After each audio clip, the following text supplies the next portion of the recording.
नमस्कार, बुलेटिन में आपका स्वागत है। आपके साथ मैं हूं जीनत सिद्दीकी। शांति की दुहाई और पायलट की रिहाई। जी हां, भारत के कूटनीतिक दबाव के आगे पाकिस्तान झुक गया और विंग कमांडर अभिनंदन की रिहाई को तैयार हो गया।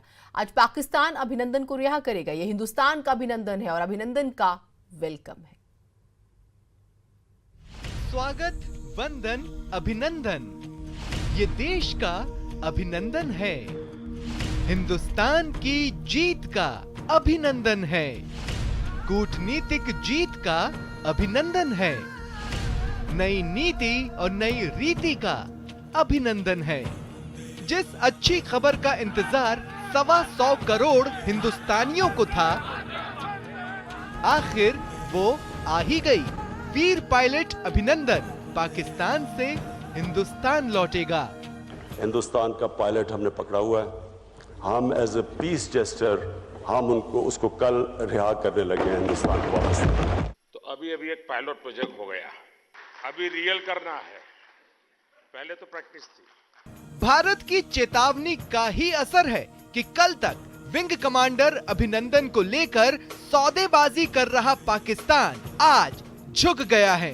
हालांकि अमेरिकी राष्ट्रपति डोनाल्ड ट्रंप ने पहले ही संकेत दे दिए थे कि जल्द भारत और पाकिस्तान की तरफ से एक बड़ी अच्छी खबर आने वाली है।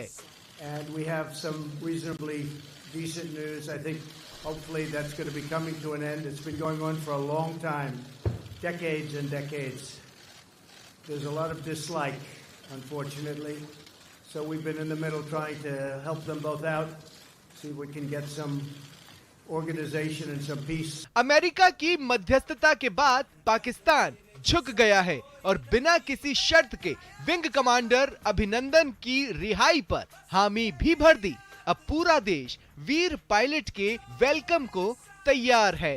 इंतजार है उस वीर सपूत का जो पाकिस्तान की गिरफ्त में भी शेर सा जिगर लिए खड़ा रहा। Bureau report, news 18 network. आपको बताते हैं पाकिस्तानी आर्मी के हाथ लगे विंग कमांडर अभिनंदन कैसे पीओके में पहुंचे, उन्होंने कैसे क्रैश हो रहे फाइटर प्लेन से इजेक्ट होकर अपनी जान बचाई और कितनी बहादुरी से पीओके की गुस्साई भीड़ का सामना भी किया।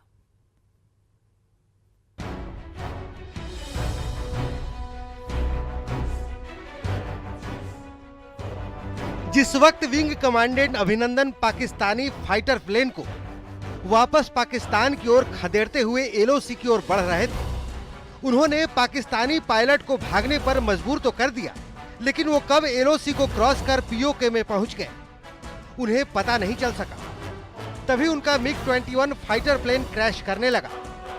अभिनंदन ने फुर्ती दिखाते हुए कॉकपिट से अपनी सीट इजेक्ट कर ली, जिससे वो फाइटर प्लेन से अलग हो गए और पैराशूट के सहारे एक छोटे से तालाब में उतर गए। इधर फाइटर प्लेन के गिरते ही स्थानीय निवासी उस ओर दौड़े। उन्होंने अभिनंदन को पैराशूट से उतरते हुए भी देख लिया था, लिहाजा वो सभी अभिनंदन की ओर दौड़ पड़े। इससे पहले ही अभिनंदन को अंदाजा हो चुका था कि वो शायद पीओके में आ गए हैं, लिहाजा उन्होंने उसी तालाब में सेना के गोपनीय दस्तावेजों और नक्शे डुबा दिए, जबकि एक बहुत ही अहम दस्तावेज वो निकल गए, ताकि दुश्मनों को भारत की किसी भी रणनीति के बारे में पता न चल पाए। इतनी देर में स्थानीय लड़के अभिनंदन के पास पहुंच गए।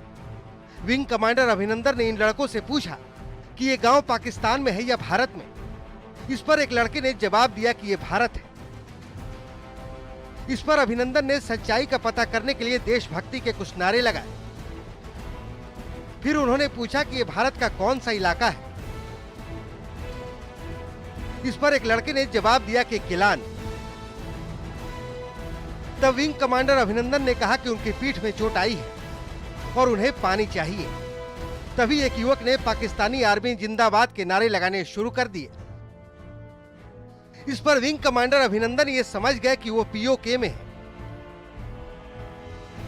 पाकिस्तान के नारे लगाते हुए स्थानीय लड़कों ने अभिनंदन पर पत्थरबाजी शुरू कर दी, जिस पर अभिनंदन ने अपना बचाव करते हुए अपनी सर्विस रिवॉल्वर से हवा में एक फायर भी किया। इसके बाद अभिनंदन भारतीय सीमा की ओर आधा किलोमीटर तक दौड़े। वो स्थानीय लड़के भी उन्हें पकड़ने के लिए उनके पीछे भाग रहे थे। इस बीच अभिनंदन ने भीड़ से पीछा छुड़ाने के लिए एक दो और हवाई फायर किए, इसके बाद भी भीड़ उनके पीछे आ रही थी। पीओके के स्थानीय लड़के चाहते थे कि अभिनंदन हवाई फायर करना बंद कर दे और अपनी सर्विस रिवॉल्वर फेंक दे, लेकिन अभिनंदन ने ऐसा नहीं किया। तभी एक लड़के ने उनके पैर पर पत्थर मार दिया, जिससे वो जख्मी हो गए। उन्हें जख्मी देख लड़कों ने उनके साथ मारपीट शुरू कर दी, लेकिन हाथ में रिवॉल्वर होने के बावजूद विंग कमांडर अभिनंदन ने निहत्थी भीड़ पर गोलियां नहीं चलाई और उनके चोट सहते रहे। कुछ देर बाद पाकिस्तानी सेना के अफसर वहां पहुंच गए और विंग कमांडर अभिनंदन को हिरासत में ले लिया। इसके बाद पाक आर्मी के जवान उन्हें पाकिस्तानी सेना का बिम्भेर स्थित यूनिट में ले गए।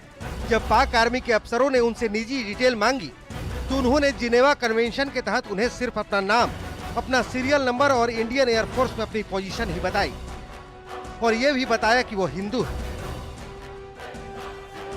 दुश्मन की सरजमी पर अकेले खड़े होने के बाद भी वीर अभिनंदन ने न अपना हौसला खोया और न ही पीओके के स्थानीय लोगों और पाक आर्मी के आगे घुटने टेके। ऐसे वीर जवान को देश सलाम करता है। Bureau report, news 18 network.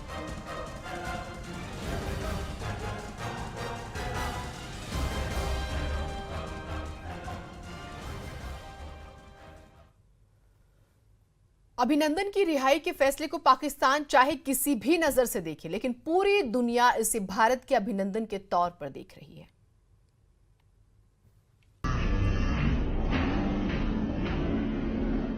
ये नया भारत है जो बदला लेना जानता है। ये मजबूत भारत है जो जवाब देना जानता है। ये दमदार भारत है जो दबाव बनाना जानता है। ये असरदार भारत है जिसका विश्व अभिनंदन कर रहा है। चीज कहनी भूल गया एंड में, हिंदुस्तान का पायलट हमने पकड़ा हुआ है। हम एज ए पीस जेस्टर हम उसको कल रिहा करने लगे हैं हिंदुस्तान को वापस। इमरान के सुर यूं ही नहीं बदले। दरअसल भारत की कूटनीति के सामने आखिरकार पाकिस्तान झुक गया। 24 घंटे में भारत की कूटनीति के सामने पाकिस्तान बेबस हो गया। पाकिस्तान का ना कोई प्रोपेगेंडा चला और न भारत को ब्लैकमेल करने की कोई साजिश उसके काम आई तो सिर्फ और सिर्फ उसका झुकना। अभिनंदन की रिहाई के फैसले के पीछे पाकिस्तान की कोई पीस प्रैक्टिस नहीं है। इस फैसले के पीछे भारत का वो दबाव था जो सैन्य शक्ति से दूर दिल्ली से चल रहा था और इसका कोई तोड़ और जवाब पाकिस्तान के पास नहीं था। पुलवामा अटैक के बाद से भारत ने कूटनीतिक प्रयास शुरू किए। भारत ने आतंकवाद के खिलाफ विश्व बिरादरी को एकजुट किया। कई देशों ने आतंकवाद पर भारत के साथ होने का संदेश दिया। विदेश मंत्रालय ने सहयोगी देशों के जरिए पाक पर दबाव बनाया। भारत ने मंगलवार को आतंकवादियों पर एयर स्ट्राइक की। सुषमा ने एक दिन में 20 से ज्यादा देशों से संपर्क किया। बुधवार को पाकिस्तान के रिस्पॉन्स से दोनों देशों में तनाव बढ़ा। विदेश मंत्रालय ने P5 देशों से संपर्क साधा और पाक पर दबाव बनाया। विदेश मंत्री सुषमा स्वराज ने चीन में रूस के साथ बैठक की। आतंकवाद के मुद्दे पर पाकिस्तान को चीन का भी साथ नहीं मिला। अमेरिका, फ्रांस और ब्रिटेन ने यूएन में जैश के खिलाफ प्रस्ताव लाया। अमेरिका राष्ट्रपति डोनाल्ड ट्रंप ने अच्छी खबर के संकेत दिए। करगिल युद्ध में बंदी ग्रुप कैप्टन नचिकेता की रिहाई में भी 8 दिन लगे थे। आतंकवाद और अभिनंदन की रिहाई के मुद्दे पर जीत के पीछे भारत का रुख भी बहुत काम आया। भारत में ना झुकने और जवाब देने के रुख ने पाकिस्तान को झुकने पर मजबूर कर दिया। मौजूदा हालात और विश्व समुदाय में छवि और खराब होने के चलते पाकिस्तान को घुटने टेकने के लिए मजबूर होना पड़ा। अभी भारत की एक और जीत बाकी है, जब 50 साल के इतिहास में आईओसी की बैठक में भारत पहली बार मेहमान के तौर पर हिस्सा लेगा और विरोध कर रहे पाकिस्तान को भी इसमें शामिल होना पड़ेगा। ये सारी बातें मजबूत और नए भारत का परिचय भर है, न्यू इंडिया की पहचान है। Bureau report, news 18 network.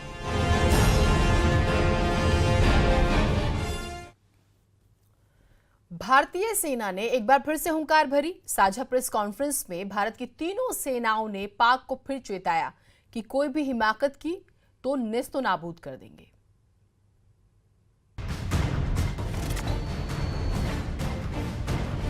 बहुतोड़ जवाब देंगे। हमारा लड़ाई जो है टेररिज्म के साथ है, तो जब तक पाकिस्तान जो है इसको इस तरह से सपोर्ट करता रहेगा। हम उनके जितने भी टेररिस्ट कैंप और जितने भी उसके ट्रेनिंग एरियाज हैं उनको हम टारगेट करने के लिए तैयार हैं। औकात में रहो। Fairly credible evidence with us which proves that there was damage to the camps. The weapons hit the intended target and they caused the damage that was intended. However, it will be immature to say कर देंगे नेस्तनाबूद। The Indian Navy is deployed in a high state of readiness and remains poised in all three dimensions: on surface, undersea, and in air, to deter, prevent, and defeat any misadventure by Pakistan in the maritime domain. Wing commander अभिनंदन की रिहाई की खुशखबरी के बीच भारतीय सेना ने एक बार फिर हुंकार भरते हुए पाकिस्तान को सख्त लहजे में चेताया कि अगर कोई भी नापाक हिमाकत करने का तो साहस किया तो कर देंगे नेस्तनाबूद। That he has targeted our military installations. As I mentioned, he's targeted military targets, and therefore the escalation has actually been done by him. So we are prepared, as I told you, we are ready. If he provokes us any further, we are prepared for any contingency that is given to us. इसके साथ ही भारतीय सेना ने पाकिस्तान के एक-एक झूठ की पोल खोली। there have been many factually incorrect statements that have been made by Pakistan. The first blatant disinformation was that 2 IAF aircraft were shot down by Pakistan and 3 pilots of Indian Air Force were down. This figure was later revised downwards to 2 IAF aircraft and 2 pilots. The fact, however, is that Indian Army units had reported sighting 2 parachutes falling in POJ&K, which were of 2 F-16 pilots, the aircraft which was shot down by the MiG-21. Pakistan later in the evening changed its statement to say that 1 Indian pilot was in their custody.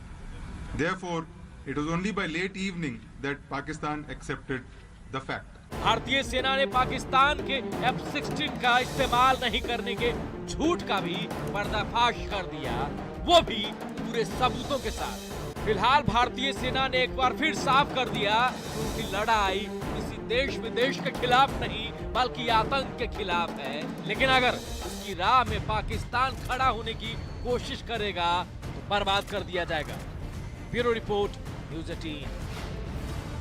का पाकिस्तान जो है अमूमन आतंकवाद उसके मुल्क में नहीं है, ये मानने की बातें करता है। पाकिस्तान ने लेकिन मान लिया है कि मसूद अजहर तो उन्हीं के यहाँ है। पाकिस्तान के विदेश मंत्री शाह महमूद कुरैशी का बयान आया है, बेहद बीमार है मसूद अजहर, घर से बाहर नहीं निकल सकता, जैश ए मोहम्मद का सरगना है। वैसे मसूद अजहर, पुलवामा में मसूद अजहर ने करवाया था हमला, ये जो है सबसे बड़ी बात है। उसके बाद से भारत लगातार उसे सौंपने की मांग कर रहा है, और जो पाकिस्तान कल तक ये कहता था कि दहशतगर्दी से वो परेशान है और अब उनका कोई लेना देना नहीं है इनसे, बल्कि उनका ही नुकसान होता है, वो ये स्वीकार कर रहा है कि मसूद अजहर उन्हीं के यहाँ है और वो बीमार है, कहीं आता जाता नहीं है। तो ये बड़ी खबर है और इस पर यकीनन जो है दिन भर बहस भी होगी कि आप धीरे धीरे जो है चलिए स्वीकार तो कर रहे हैं कि आपके यहाँ ही आतंक की फैक्ट्री लगी हुई है, जहाँ से आप न सिर्फ पाकिस्तान के भोले भाले लोगों को आतंकवादी बनाते हैं बल्कि उसका इस्तेमाल भारत को नुकसान पहुँचाने के लिए करते हैं। और अंतर्राष्ट्रीय मंच पर अब आपको सख्त लहजे में कहा गया है कि पाकिस्तान इनका भरण पोषण बंद करे, और वहाँ की आर्मी का किस तरह का किरदार है ये भी जो है सभी जानते हैं। और ट्रेनिंग बाकायदा जो है ये आरोप लगते हैं कि वो आतंकवादियों को देती है। तो उस लिहाज से ये स्वीकार करना, और मसूद अजहर की तबीयत का जिक्र जो है किया गया है कि वो बीमार है। खैर जो भी स्थिति है, लेकिन पुलवामा और पिछली अगर उसकी हिस्ट्री देखें तो उसे सख्त सज़ा मिलनी चाहिए और भारत बार बार मांग करता है कि उसे भारत को सौंपा जाए। शंकर आनंद हमारे साथ, हमारे सहयोगी जुड़े हुए हैं। शंकर, ये मान रहे हैं कि पाकिस्तान में ही है मसूद अजहर, ये भी बड़ी बात है। देखिए, ये जो मसला है ये मसला सबको पता है। हाँ। और इस मामले पे जिस तरह से पाकिस्तान हमेशा झूठ का जो एक चोला ओढ़ा हुआ है और ये इस बात को छुपाने की कोशिश करता है, लेकिन गलती से ही, लेकिन ये सरेआम ये बात जो है वहाँ के मंत्री अब इस बात को मान चुके हैं और इस मामले पर अगर मान चुके हैं तो इस मामले को अब अंतर्राष्ट्रीय जो एक मंच है उसको भी इस मामले पर सोचना चाहिए, इस मामले पर कार्रवाई करना चाहिए, क्योंकि पाकिस्तान हमेशा इसे छुपाने की कोशिश करता रहा है और हमेशा कहता रहा है कि वो हमारे यहाँ देश में नहीं है, कहीं और है, जबकि वो प्रतिबंधित है और उसके खिलाफ कई ऐसे डोजेस जो है भारत ने पहले ही सौंप चुका है।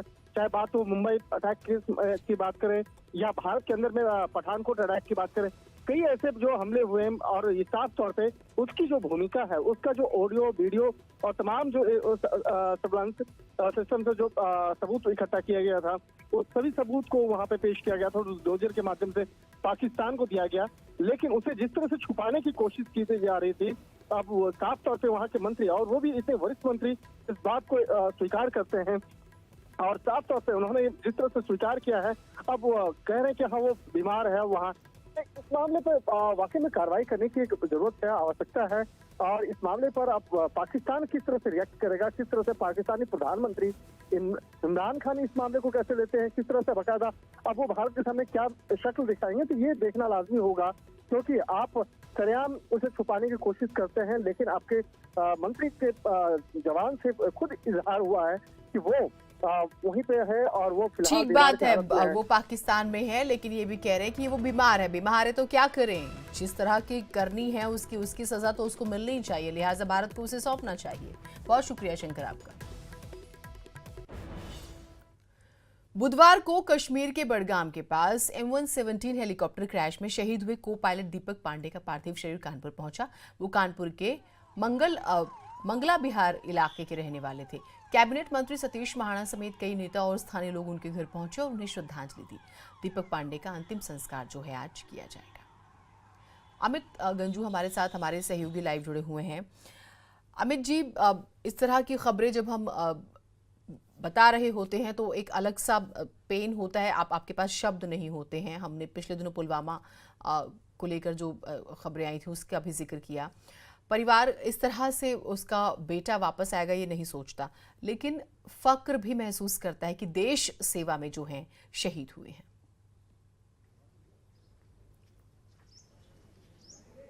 आपने बिल्कुल सही कहा जीनत। इस वक्त मैं उसी शहीद के घर के ठीक बाहर खड़ा हूं। पहले तो मैं कैमरामैन से कहूँगा ठीक पीछे का दृश्य दिखाने की कोशिश करें, जहां से पूरी रात से लोग उनके घर के बाहर डटे हुए हैं और आप मतलब श्रद्धांजलि देने वालों का एक लंबा तांता लगा हुआ है। उसकी तस्वीर एक जवान बेटे की जो अपने माँ बाप, बूढ़े माँ बाप की लाठी था वो टूट चुका है। कहीं ना कहीं उसके घर वाले पूरी तरीके से टूटे हुए हैं, लेकिन फक्र इस चीज़ का अभी महसूस कर रहे हैं कि उनके घर का एक चिराग, उनके घर का दीपक जो देश के लिए जिसने अपने प्राणों की आहुति दी, उस बात को लेकर निश्चित तौर पर फक्र कर रहे हैं। तो जीनत कहीं ना कहीं जैसे कि मैं बात कर रहा हूँ, आप देख सकते हैं कि मेरा भी गला कहीं ना कहीं इस चीज़ को लेकर भरा है, क्योंकि एक युवा, एक जवान जिसके पेरेंट्स ने उसके लिए क्या क्या सपने सोचे होंगे, कभी उन्होंने इस सपने में भी नहीं देखा होगा कि इकलौता बेटा जो उनके घर का चिराग है वो इस तरह बुझ जाएगा। लेकिन कहीं ना कहीं देश के लिए जिस तरह उसने अपने प्राणों की आहुति दी है उसके लिए फर्क।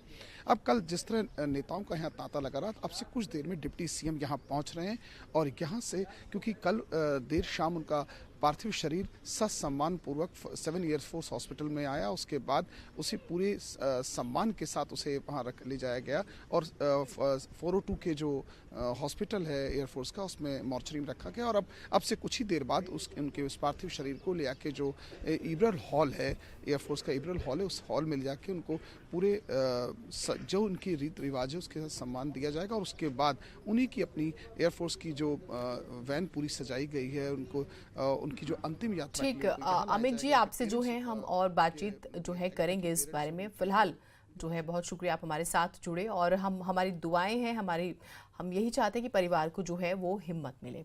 हमारी पहुंच आपकी ताकत है। न्यूज़ 18 यूपी को देखने के लिए आप लॉग इन कर सकते हैं news18up.com, फेसबुक पेज है /news18up। आप हमें ट्विटर पर भी फॉलो कर सकते हैं @news18up और हमारा यूट्यूब चैनल है /news18up उत्तराखंड। नमस्कार।